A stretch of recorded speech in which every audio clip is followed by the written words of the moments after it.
සුබ දවසක් කියලා ඔයාලා පිළිගන ගමන් අද ඔයාලා ගෙනියන්නේ අනුරාධපුරයේ පිහිටි ශ්‍රී මහා බෝධිය වෙත. අනුරාධපුර ඓතිහාසික නගරයේ පිහිටි පූජනීය ස්ථාන අතරින් බෞද්ධයන්ගේ මුදුන් මල්කඩ ලෙස ජය ශ්‍රී මහා බෝධිය හැඳින්විය හැක. මේ අටම ස්ථාන අතරට අයත් වේ.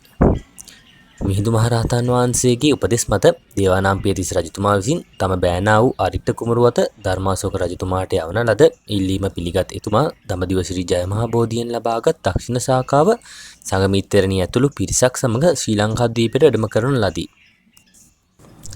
එකල දේවානම්පියතිස්ස රජු විසින් ප්‍රමුඛ ශ්‍රී ලංකා ජනයා පූජෝපහාර සහිතව පිළිගන්නා ලද මෙම බෝධි ශාඛාව මිහිඳු මහරහතන් වහන්සේ විසින් පෙන්වන ලද පෙර බුදුවරුන්ගේ බෝධි පිහිටි තැන්හි අඩි 21ක් පමණ ගොඩ කරන ලද භූමියෙහි උදුවප්පුර 15ක දිනට පෙර දින සවස රෙහින නැගතින් රෝපණය කරන ලද බව ඉතිහාසයේ සඳහන්ය.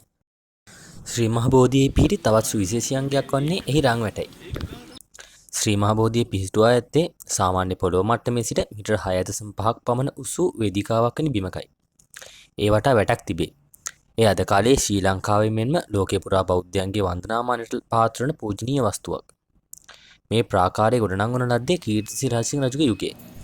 මෙහි අතීතයේ සිදු වූ සිදුවීම් ලෙස මෙම පූජනීය වෘක්ෂයේ ශාඛා දෙකක් වෙන වෙනම 1907 දී සහ 1911 දී කුණාටු සමයේ කඩා වැටී ඇත. තවද 1929 දී තවත් ශාඛාවක් කපා ඉවත් කර ඇත. 1985 දී දෙමළ විමුක්ති කොටි බෙදුම්වාදීන් විසින් මෙම පුදබිමේදී සිංහල බෞද්ධයින් ගණනාවක්ද වෙඩිතබා ඝාතනය කරන ලදී. අතීතයේදී මහා බෝධීන් වහන්සේ වෙත ගොස් වන්දනා කිරීමට බැතිමතුන්ට ඉඩ ලබා දුන්නද මේ වන විටම අවසරය හිමි වන්නේ නැහැ. එසේ වීමට හේතුව වූයේ පාපතරයෙකු විසින් ජය ශ්‍රී මහා බෝධීන් වහන්සේට පොරොකින් පහර දී අතු ශාඛාවකට හානි සිදු කිරීම මතයි. බැතිමතුන්ගේ ජය ශ්‍රී මහා බෝධියට ඇති ගෞරවය නිසා අදටත් ඒ ජීවමාන බුදුන්ට සලකන ලෙස සලකා උදෑසන දිවා සහ සවස ගිලන්පස පූජාවද එම තේවාවන් නිසි පරිදි පවත්වනු ලබයි.